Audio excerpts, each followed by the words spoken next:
Hey everybody, I want to just try to address the GLP-1 subject in a respectful way because I know it's a topic that's on everybody's minds. And one of the biggest downsides of prescription GLP-1s is that, yeah, people lose weight. That's a good thing.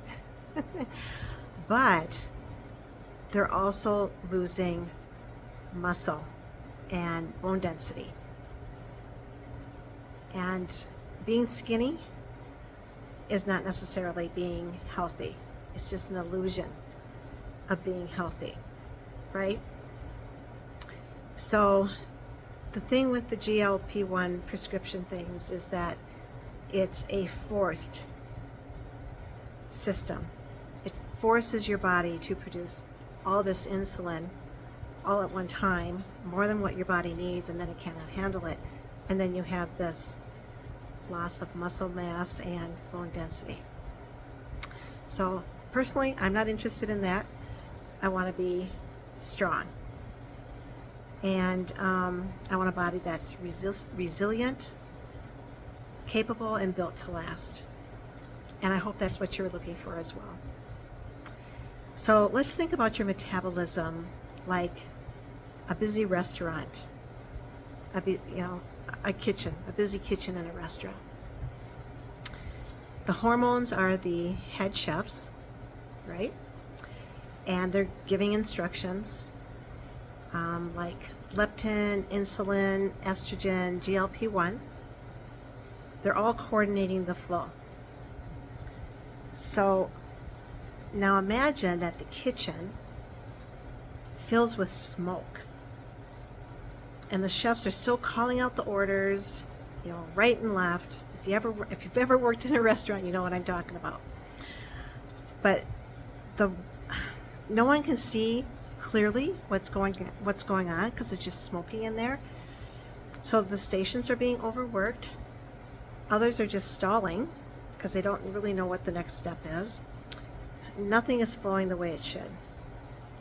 That smoke is inflammation, right? So now, when inflammation clouds hormone receptors, the body isn't broken, it's just overwhelmed.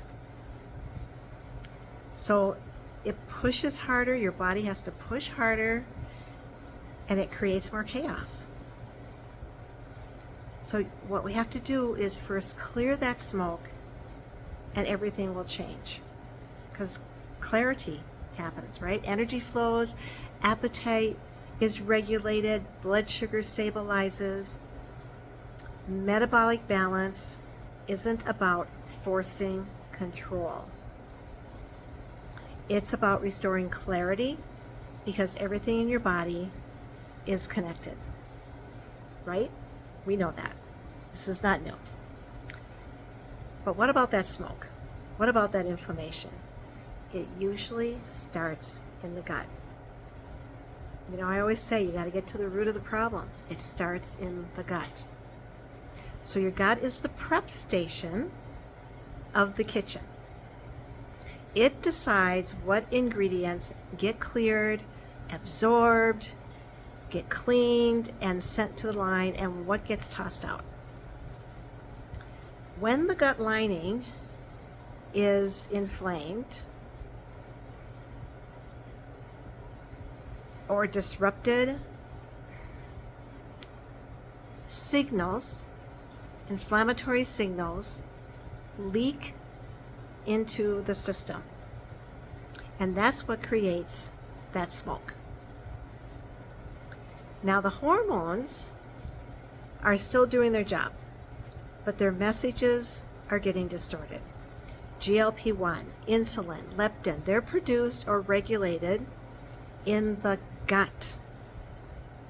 You see the connection? You see why the gut's so important? So when the gut is compromised, like the lining maybe can be compromised, you maybe know what I'm talking about there, the whole kitchen feels it. And that's why appetite feels off. That's why your energy will crash. Your cravings don't match your actual needs. It's that food noise in your head going on. So metabolism isn't about controlling calories or forcing hormones, forcing insulin production. It's not about that. It's about restoring the environment that they operate in so that that balance can be brought back into play. So you support the gut, reduce inflammation, and the smoke clears. And when the kitchen can finally see again, balance stops being forced and it becomes automatic.